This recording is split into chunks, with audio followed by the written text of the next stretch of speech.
రుచం no దేహి బ్రాహ్మణేషు రుచం రాజసునస్కృతి రుచం విశ్వేషు శూద్రేషు మయి దేహి రుచారుచం. యజుర్వేద మంత్రం.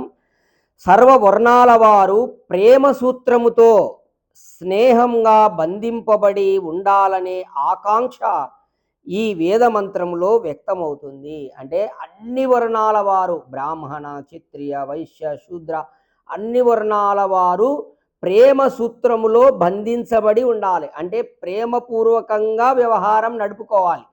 అలా బంధించి ఉన్నప్పుడే మన యొక్క సుఖం అనేది స్పష్టంగా ఉంటుంది, మనకు సుఖం అనేది ప్రాప్తిస్తుంది మానవులకని ఇక్కడ ఈ వేద మంత్రం తెలియజేస్తుంది. అలాగే సర్వ అవయవాలు సుదృఢంగా ఉండి పరస్పర అనుకూల భావముతో వర్తించినప్పుడే ఆ శరీరములో ఉన్నటువంటి జీవాత్మకు సుఖము ప్రాప్తిస్తుంది.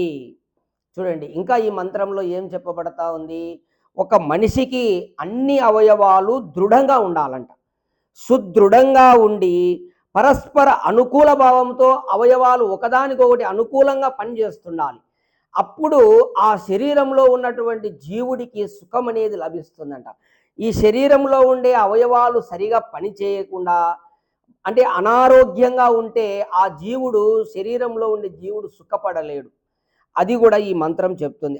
అలాగే సర్వ ప్రజలు కూడా స్నేహభావముతో వర్తించి వ్యవహరించినప్పుడు సమాజానికి శాంతి చేకూరుతుంది.